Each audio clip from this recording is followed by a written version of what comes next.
Hi and welcome along to the All Guns Blazing podcast with my man DT.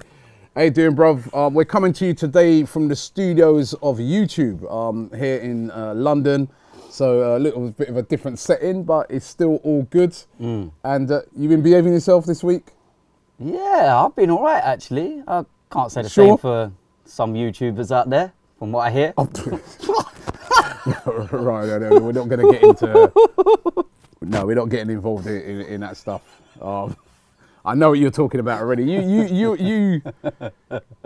No, you're wrong. You know. Listen, you like to give a lot of problems. Can I just say one thing? If that was me, would anyone say don't talk about it? No. Carry on. But maybe that's because of how you are. That everybody would be on it. It is what it is. And plus, as well, that particular thing, nobody knows if it's true or whatever. No, of course. You know, it's all rumours at the moment. Listen, man, let's change the subject, man. Yeah. Right? Let's change the subject because, you know what? Before we get into, right, what are you laughing about? Chill, man. Right? Before we get into what we're going to discuss today, right? The guys from 888 Sport, as usual, they sent us another video, right? Now, I want you to watch this one. Check this out. Okay, lads, let's talk about pundits, the good, the bad, the Jamie Carragers of this world. What? I'm sitting and I'm seeing Liverpool guys everywhere, from John Barnes to Dalglish to Redknapp to Collymore to... McManaman, blood. We can genuinely go on for like 10 minutes. I'm not down with these guys. Like, you know what colour their badge is. Like, it's bait, innit? But it's not funny anymore. Like, it's not cool. Now, what did you make of that? You know what? I often think this, and it's very poignant because we're playing Liverpool this weekend. Yeah. And a lot of pundits are Liverpool fans, aren't they? Like Carragher and, I mean, I don't know, man. I think, is there a Liverpool bias? Even some of those commentators on the radio, they're Liverpool guys. And what I will say is, I think it's a little bit hypocritical of expressions to say that when there's a massive bias within punditry and media and whatnot for Spurs. Spurs, do you reckon? You got Gary Lineker, Yeah. Glenn Hoddle, Yeah. Jermaine Genius. True, actually, yeah. He's very biased towards Tottenham. Well, yeah. Do you know what I mean? So there are Spurs people on there as well. But then you can say there's Arsenal guys as well. Yeah, you you got can Paul Merson. do. Look, you got listen. Let me tell you something. Alan Paul Merson. Mind you, he goes in on Arsenal. He goes in hard on Arsenal. He ain't biased. Ian Wright. So that's 3 Arsenal ones as well, isn't it? But then, you know, you go... Is it just in our heads that we think Liverpool... Yeah, I think so as well. Like Manchester United, there's loads. You know? Yeah. And at the end of the day, I do think that, you know, sometimes when it doesn't go your way or when you feel like, you know, it's against you, you kind of pick the small things. But did the pundits last year, because remember Pep Guardiola said it, didn't he? He goes that, like, he made a reference to it because it was almost like all the pundits... He was sort of saying they wanted Liverpool to win the league rather than City. Did you think that as well? I didn't really get that overall impression, to be honest with you. I think there was a sense of some people wanted Liverpool to win the league because it's been so long since they've won it. And, you know, the history of Liverpool in comparison to Manchester City is just ridiculous. Who did you want to win it? Anyone but Liverpool. And Spurs. Whoa, let me get that in there. No, you wanted City to win it? Yeah, because I couldn't deal with Liverpool fans all summer. But you had to deal with them anyway. They didn't want to chat. Mind you, they've done us a favour. But look who they were playing. Yeah. You know, if Liverpool were playing Ajax, listen, I'd have been wearing clogs. I'd have been like, I'd have had a spliff in my mouth. I'd have been full Dutch. You know what I mean? Yes, listen. But at the end of the day, needs must. And the moment they were playing Spurs in the final, I was a Scouser. I was wearing shell suits and I was singing You'll Never Walk Alone. I was one of them for that 90 minutes. And I thank them for, you know... They saved my summer, man. Saving the summer, shall we say. But... Listen, it's all banter, innit? And, you know, Liverpool fans, they are so unbearable at times. And you only have to look at the guys at Redmen TV and great guys and everything. But even they've said themselves, I think it was Chris that come out and said that, you know, They like being unbearable. But we'd be unbearable if we was in their position. We Come would. on, especially you. But Liverpool, I just can't deal with them winning the league. They just won't shut up about it. They still don't shut up about winning the league in 1990, and that was their last time. No. But anyway, listen, with the pundits thing, I want you to jump into that. We're going to put a link in the description to that, right? Comment on that as well. We had some great responses to the last one we've done. Jump in that as well. I do think there's a bit of a Liverpool bias with the pundits. That's my personal opinion. But then I take it, when I really think about it, is that just me? Because there are a lot of Arsenal pundits. There are a lot of Tottenham pundits. I didn't even kind of clock that, but you're right. A lot of Tottenham. So, but let us know what you think. But what I really wanted to talk about today is two things. We're going to touch on the Liverpool thing later on. Yeah. Right? Obviously, massive game, big test for Arsenal, right? We might be eating, all that stuff you said about Liverpool. That might wind them up even more. Might be eating our words even more. Yeah. Well, I don't come think, Saturday. to be honest, I don't think Mo Salah's watching the All Guns Blazing podcast. So I think we're all right. Yeah, but a load of Scousers will be watching it ready for us when we get up there.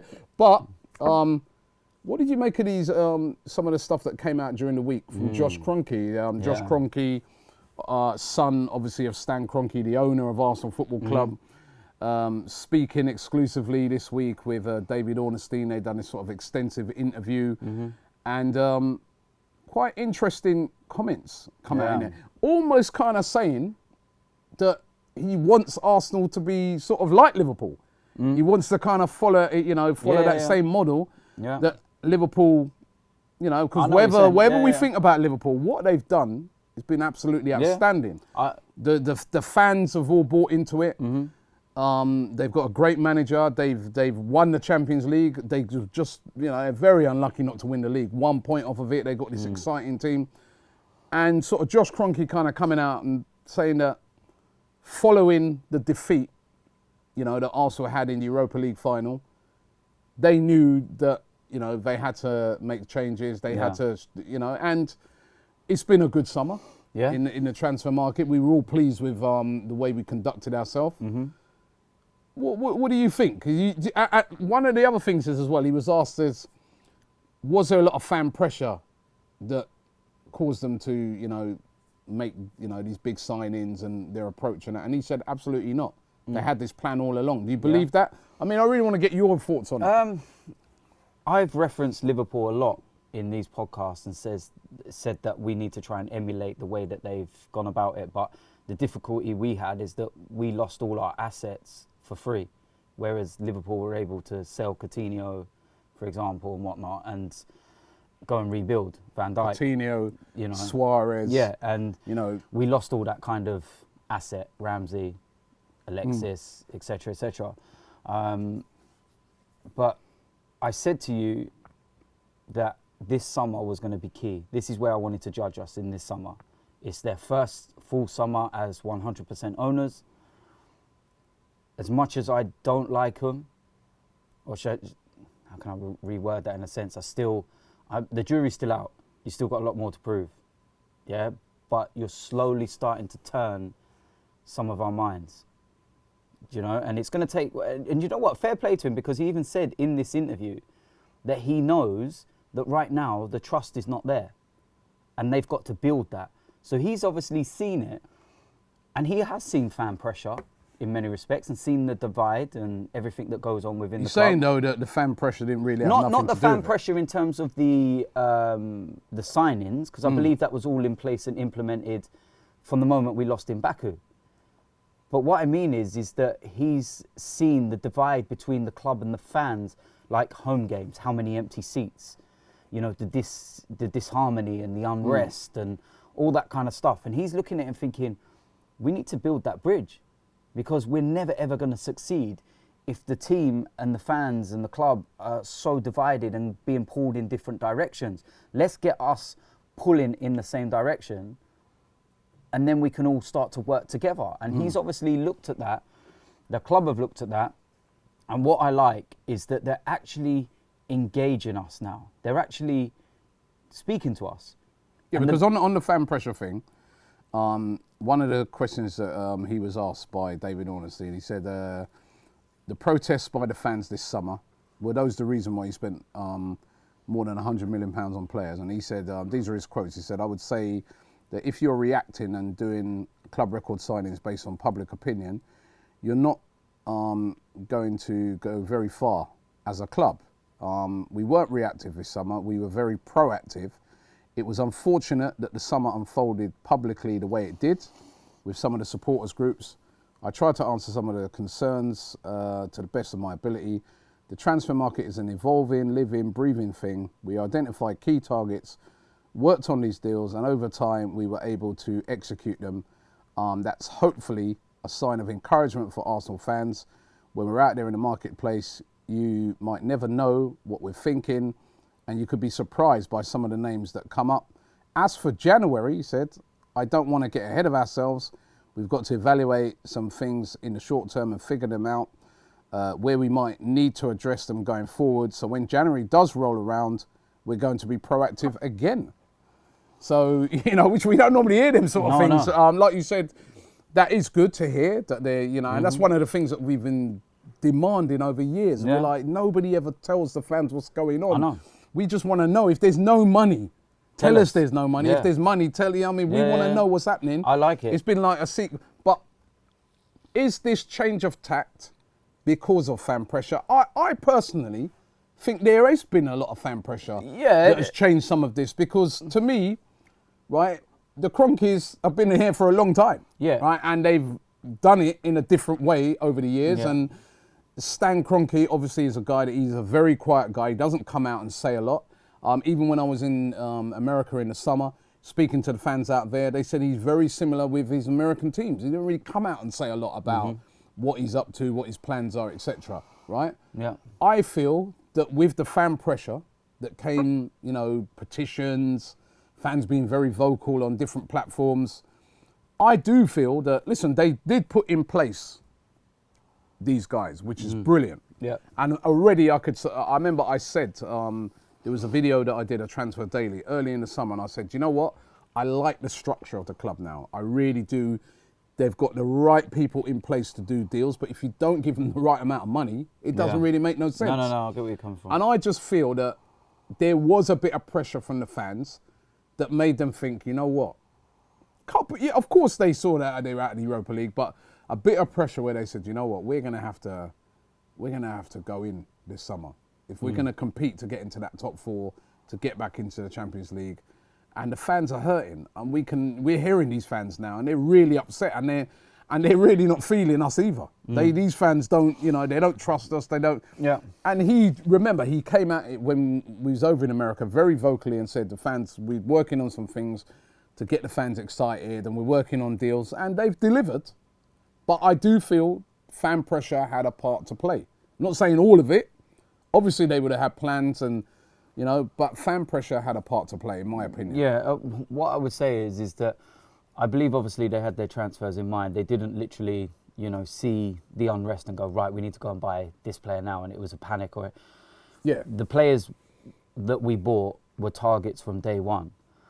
I just feel that maybe now the fan pressure and everything else has kind of made them realise that they need to be more transparent with us, and they need to be more open, because the only way that they're going to build bridges and the only way they're going to gain trust is to start being transparent, start telling us what's going on, start showing us that they care. The whole meaning back, a lot of people are getting lost in this whole, you care, we care, you care, and, showing us and everything else, right? They're losing the point of this, because a lot of people are thinking it's Kroenke out.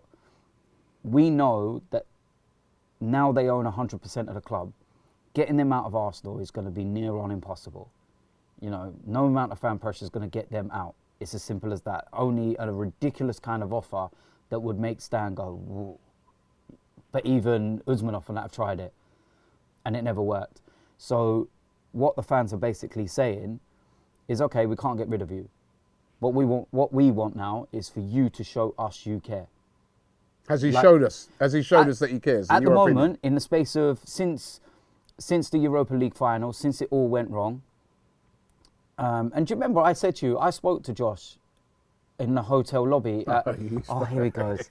The way he just You looks. spoke to him for about 30 seconds. No, didn't but you? what did I? No, I know I did. I'm not you saying. yeah, you say I'm you not spoke to him, saying. like I'm you not, sat down, you had like some I'm long not conversation with saying. him. We had dinner, and I'm joking. But before anyone uses that, but I'm saying I said to you at that time. He turned around and said to me that him and his dad do care about the club and they want to be successful. Yeah, but you didn't believe him, didn't you? You No, just go, fuck off. Did you believe him? Huh?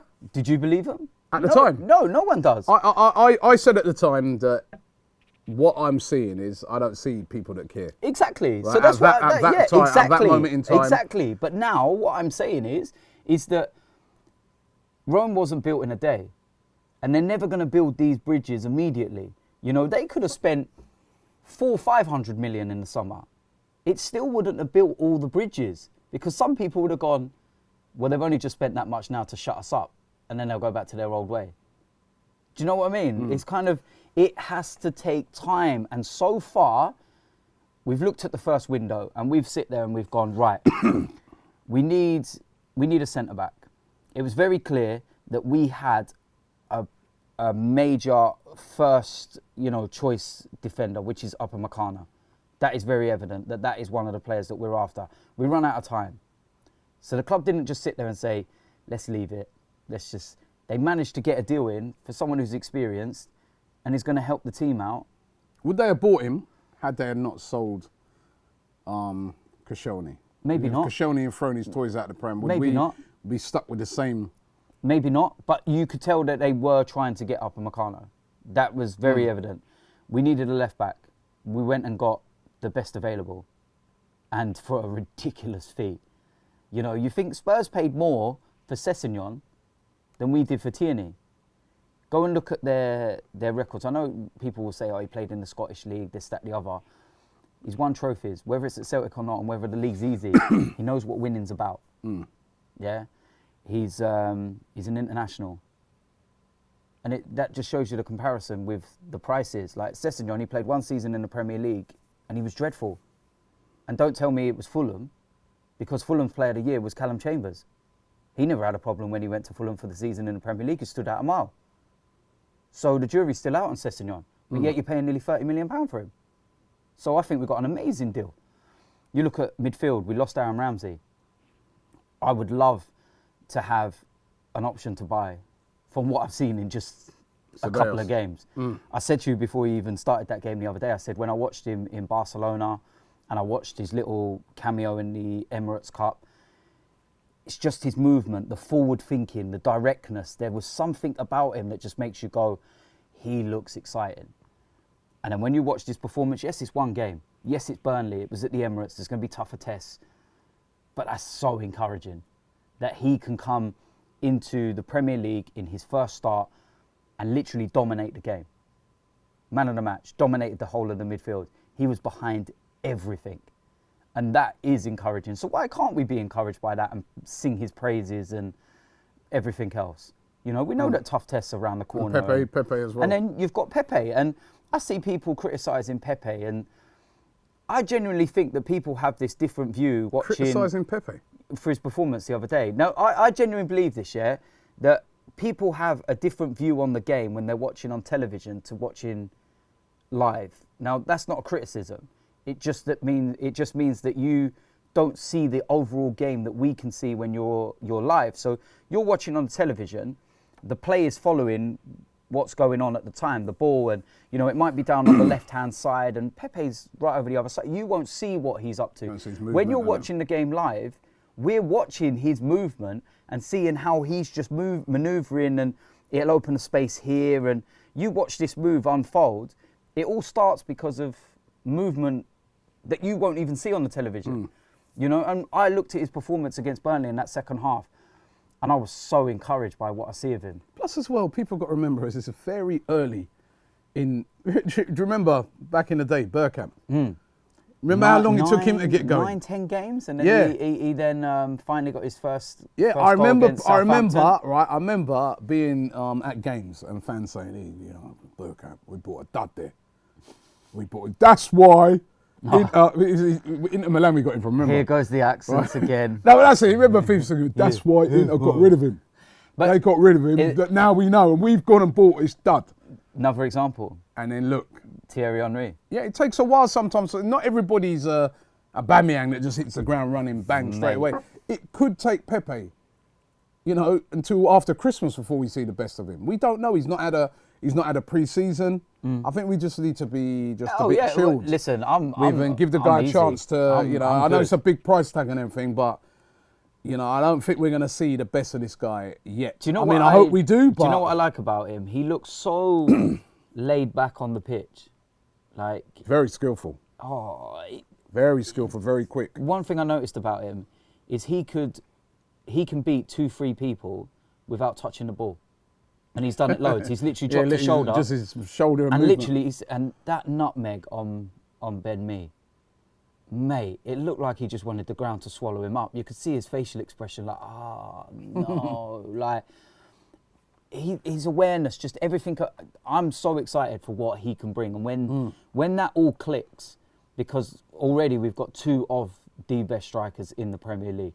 Lacazette is so underrated by people outside of Arsenal. We appreciate him as Arsenal fans, but so many other people do not appreciate what he does overall in the game. And Aubameyang, don't even get me started on that guy, man. The French, what was that one they called him? The French Darren Bent, and Aubameyang's what happened to Lukaku? Lukaku's doing interviews now, absolutely ripping Manchester United fans and Solskjaer. So, and Aubameyang, listen, this guy's got to 50 goals quicker than Henry, Wright, everyone. His record speaks for itself.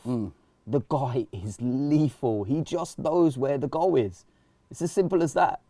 And again, he's so quick, man. He's so.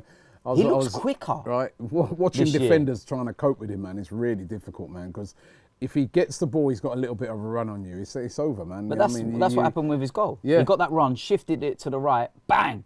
Yeah, he's sharp, and he's been sharp all pre-season. He has. He's along with Joe Willock. They're the 2 players that we've all spoke about and said those 2 have stood out in pre-season. They just look so much sharper. And I said to you, didn't I, that during pre-season he posted a picture on Instagram, and I said to him in the comments, and I said that, I can't wait for the new season. You look really sharp. And he turned around and said he wants more. So it's like he's looked at it and gone, 31 goals last season in all competitions. Nah, not enough. Nah, I want more than that. I love that. So with all what's going on, all the positivity and that, you love Kroenke now, you know what I mean? Shut up, Robbie. Shut up, Robbie. Don't even try it. Do not even try that one with your little big, massive spoon and stirring away. But there's reasons to be very... They said be excited. Listen, look at the grin on your face. I know what you're up to. I'm not up to nothing. Go away. Look at the grin on your face. He is up to something. Josh Kroenke said be excited. You just said you're excited. I know I am. But it doesn't mean I love them. All right, not love, but... Do you know what I mean? Are you see not what he's trying to do, can't you? Forget, all right, not love, but are you growing to like these guys now? Are you starting to... Are you turning? Are you starting to say... because we're giving Stan Kroenke a very tough ride. You in particular. He's the only thing about him is his earpiece and all that. Are you now starting to look on it and say, well, actually, I need to start reevaluating this guy because these guys now are starting to deliver? We'll put it this way. The banner's back under the bed for the moment. Do you know what I mean? It's back under the bed. But they are starting to. Yes, they are. But like I said to you, it's going to take time. Bridges need to be built. I think you made a fantastic point earlier when you said that it's not just about money and I've been saying this for a long time. When I was doing my Transfer Daily shows, again, I was like, it's not all about money. It's about a plan. Man United have had loads of money. They've thrown money at everyone. They ain't got a plan. But no plan. And we see that unraveling with, like, you got Alexis there on mega wages and this huge signing. He's about to go, isn't he? A guy they didn't really need. Yeah. Lukaku, they just said, we're a striker. We just go and get Lukaku. You know what I mean? There's no plan. They didn't think. Lukaku, I always say, is a top striker, but he plays in a certain way. So if your team doesn't play to his strengths, he's not going to suit your team. So that's what I look on what these guys are doing now, and I see a plan. I like the way they said the other day about Josh Kroenke kept using the word being aggressive in the transfer market, a word I've been using year after year after year.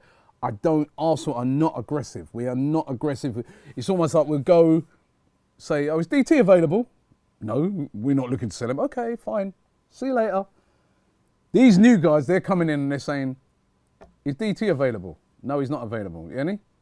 Actually, we're not even going to talk to you. We're going to talk to someone else.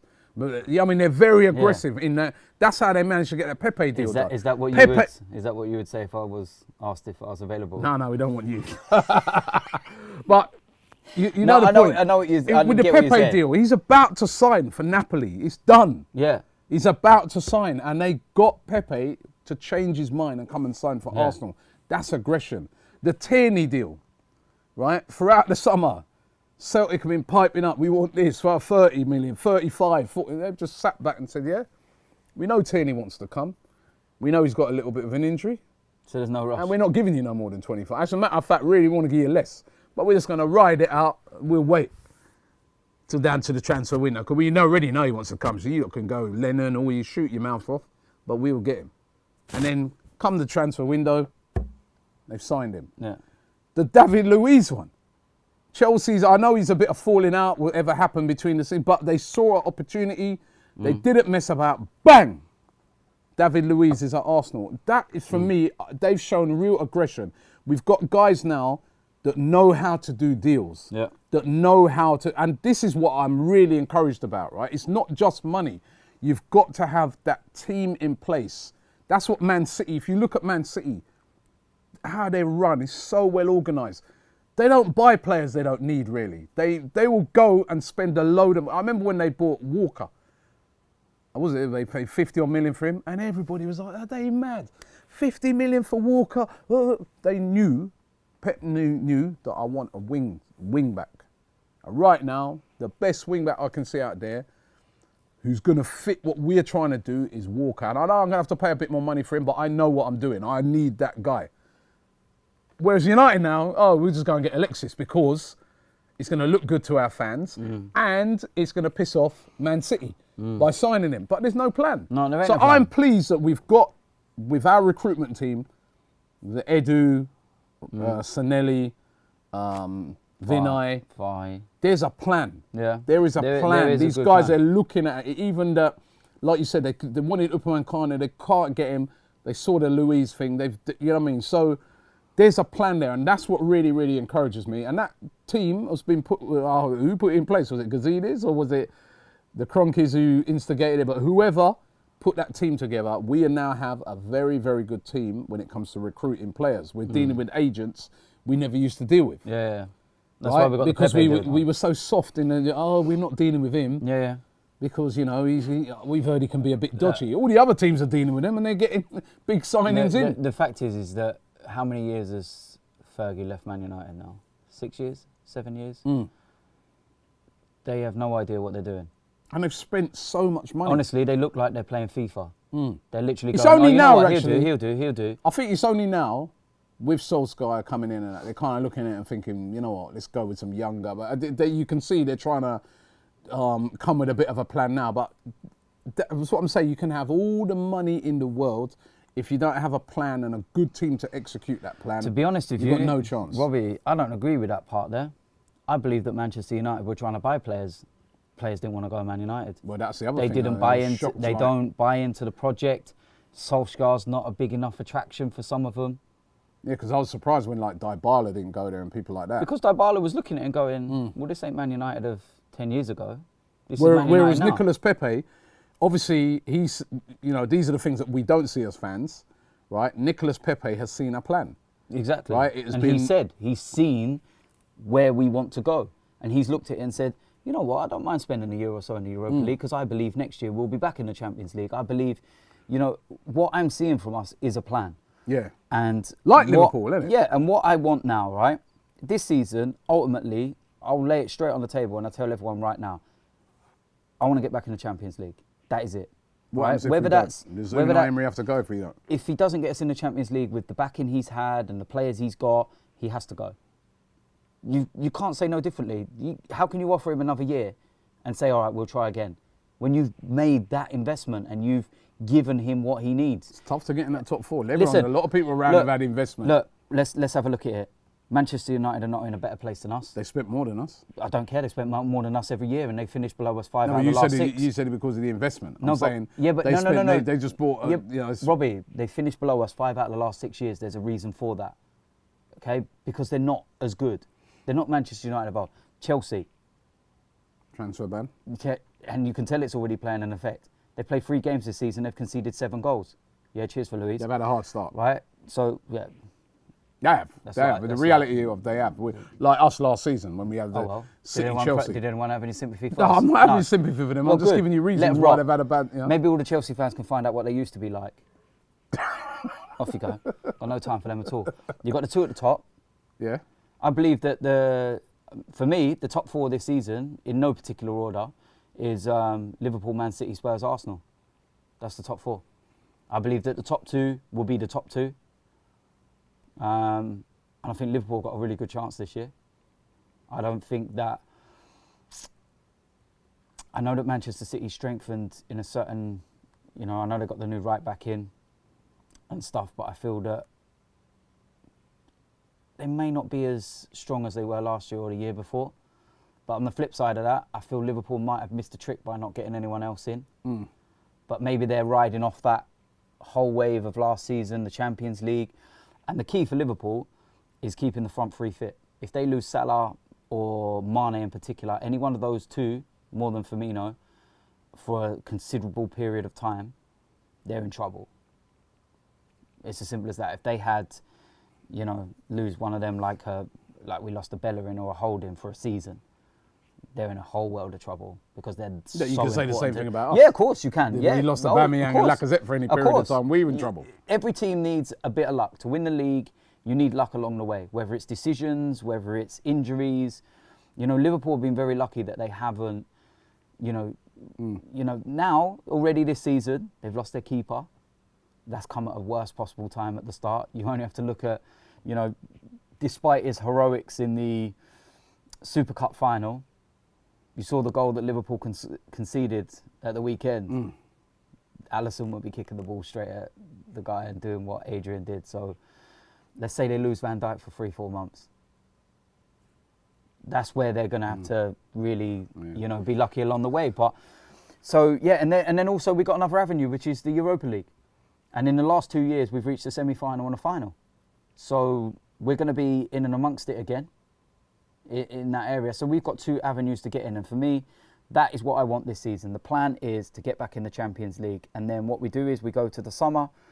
We then go and look at what deadwood is still left. What's he going to get rid of? I believe that Mustafi will be gone by then. El Neni will be gone by then. We've already got rid of Jenkinson. Welbecks and Czechs and all them are off our books and everything. I think if we haven't got rid of him by January, by the summer, Mkhitaryan's got to go. He'll be off the books. And then we'll be able to go to other clubs and say, this is our plan. And now we've got Champions League football. So after the summer, what would you give Stan Kroenke out of 10? I'd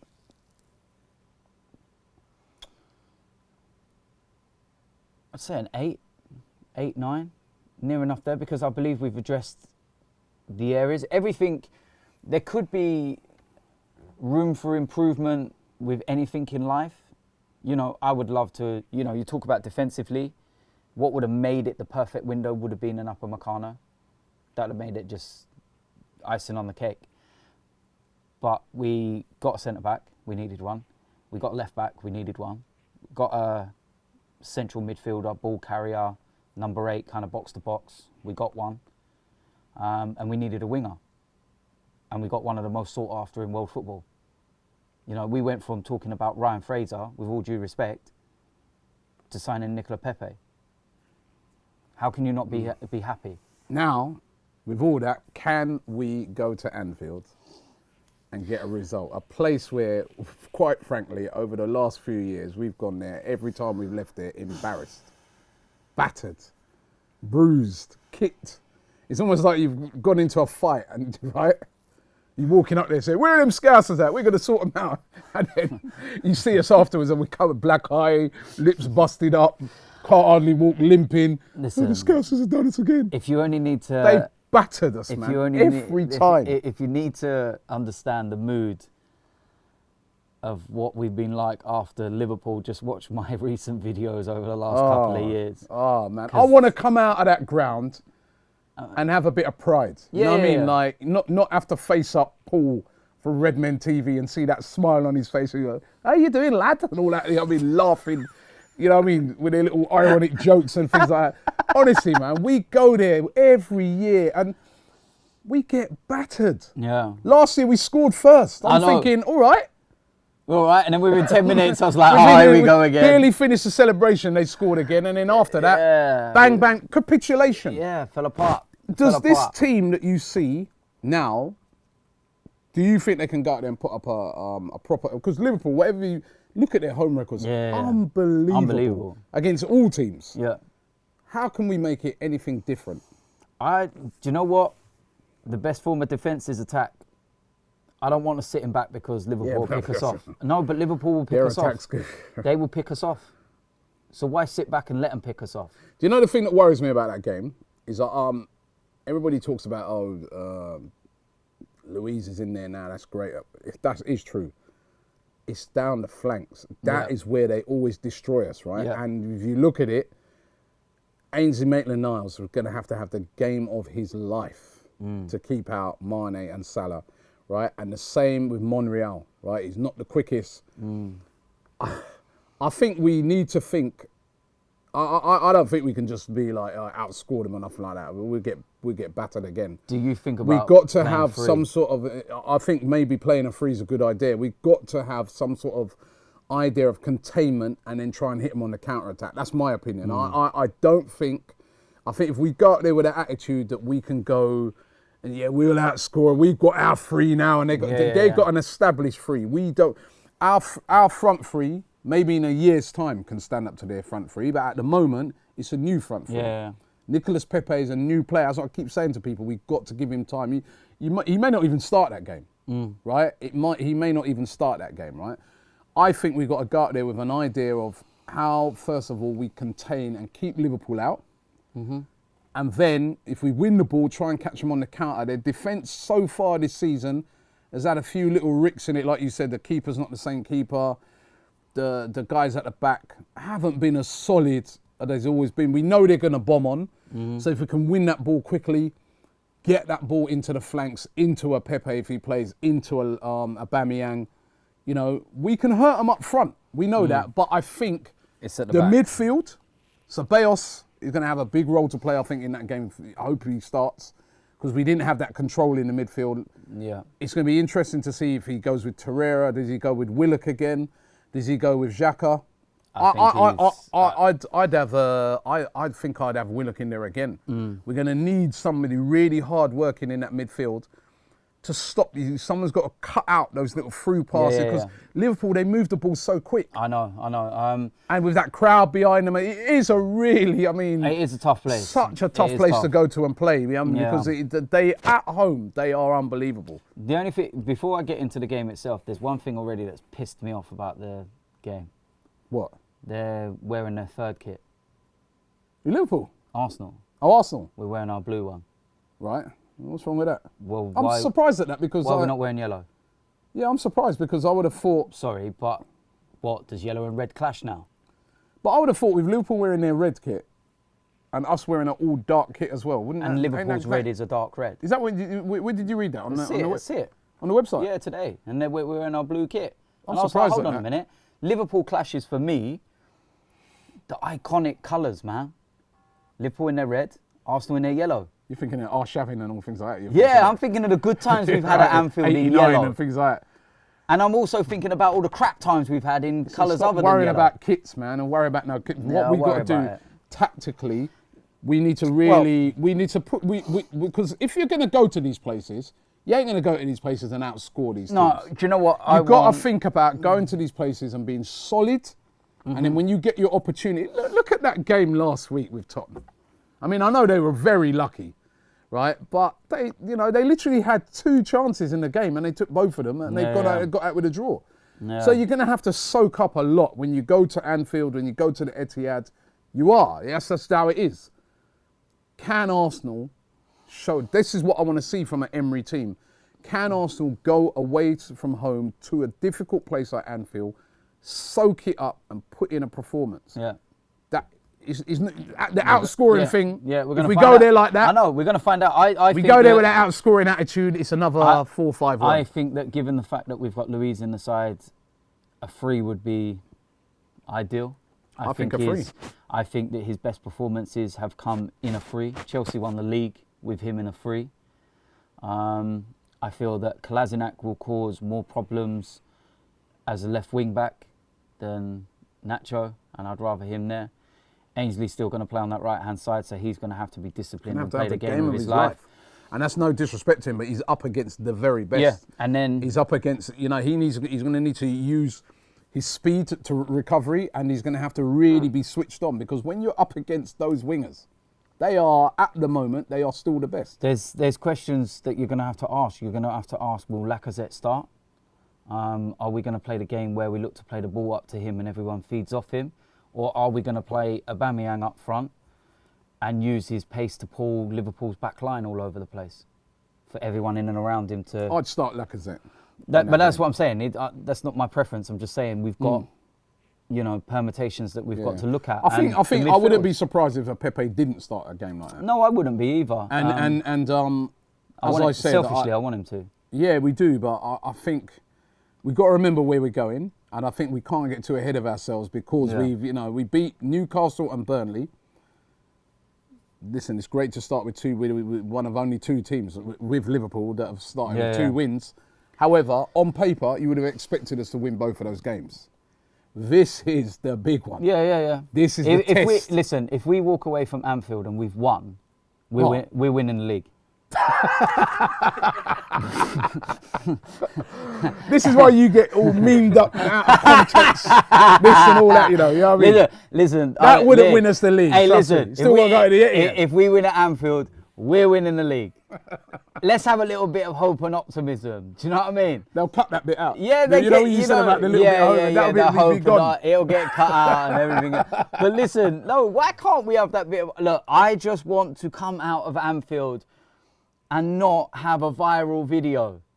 You know? No, have a viral video for other reasons. But in the right reasons. In the right reasons. We beat them 4-0. That would go viral. Oh, mate, could you imagine? I think they'd need about 5 players sent off for us to beat them 4-0. But I just want to, we need a performance. Yeah, I said it. We need a performance. I need people to make this very, very clear. If we lose and we put a big performance in where we can come out of the stadium and go, oi, I saw something a bit different today. I'll be gutted we've lost, but I'll be proud of what I've seen, and I can go, you know what? Yeah, this is something to build on. You know, we're in a different position to Liverpool right now. They're challenging for the title, but this performance today was a block being built on the wall for us to be where Liverpool are in 2-3 years' time. So when we come back to Anfield as the team that are establishing themselves to challenge for the title, we'll put an even better performance in, and we can get points and do what the teams of past used to do when they go to Anfield, and that's win. Our record ain't that bad at Anfield. I know recently. No. What I'm saying is recent. That's what I'm dealing with. Recent. Listen, even when we 89 is a long time ago. I'm not even going 89. You think when Van Persie scored the last-minute goal and we won there? You think of the year with Santi Cazorla and Podolski and we won 2-0 there? Yeah, they were a different team then. Yes, I know they were different. But what I'm saying is that, well, listen, under Jurgen Klopp, it took Joe Allen 92nd minute equaliser to stop us winning there. Yeah, I remember those. There was a couple of draws there. And there was I think it was the 3-3. Yeah. Where we was 3-2 up. Olivier Giroud done that spin in the box, turned and put it in the bottom corner. Yeah. When it's just the recent. It actually has just been like recent couple of years. The last 2 years, especially, have been horrible.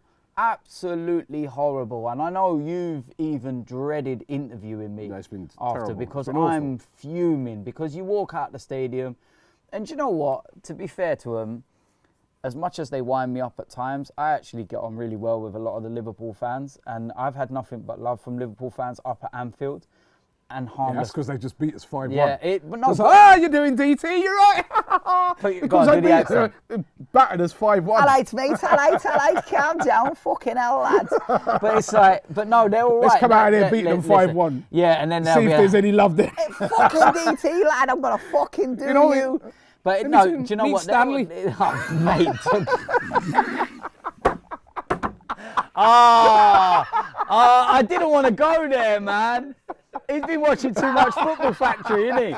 I didn't want to go there, but I'm glad he went there. I'm really glad he's the one who went there. Do you know what I mean? That is Football Factory, isn't it? Yeah, it's Football Factory. But no, Still a classic. Look, listen, I've got a lot of time for the Liverpool fans because Liverpool as a club, they're a real club. They saved my summer. You know, yeah, listen, so, they did save our summer. We need to now, ruin theirs. We need to try and ruin a bit of their summer, but Yeah, they did save our exactly. summer. Listen, before we go, I've got to ask you this one, right? I don't know if you saw a brand new show, by the way. If you guys make sure you check it out, Kevin Campbell's new show, really, really good. Him and Lee Judges, brilliant chemistry between them two, and they had a great show. Yeah. They discussed Robin van Persie. Now, I don't know if you saw that Van Persie came out and was saying that, listen, I wanted to stay. It was all down to Arsenal. They didn't offer me a new deal, right? And Kevin Campbell, I know you're making that, right? Like, Kevin Campbell was backing him. Kevin Campbell was saying, Sorry. I agree. He goes, I think that Van Persie is telling the truth. No, I'm sorry. I love you, Kev. And Kevin will tell you many stories about Highbury days and me as a child sneaking into players' bars and all sorts like that. I love the guy. You've been doing it for a long time. I've been doing it a long time, man. He would listen. he would tell you some stories, man, that I used to get up to at Highbury days. But I love the guy, but I'm sorry I don't agree with you on this because I remember Robin van Persie's statement, and he turned round and he said that he's decided not to renew his contract. A contract was offered. He is saying what he wants to say to try and please things. Now he's gone into his punditry and everything else. You're a liar. Simple as that. As far as I'm concerned, Van Persie, he had that one great year. Let's be real about it. He had one great season. Unbelievable season. But there was 7 or 8 years where he was constantly injured and the club and the fans backed him to the hilt. And then he went, oh, the little boy inside of me. You've seen all these analogies that he keeps on using and that. He compared it to his wife the other day and stuff like that. And it's like, shut up. I don't want to hear what you've got to say. I don't care what you've got to say.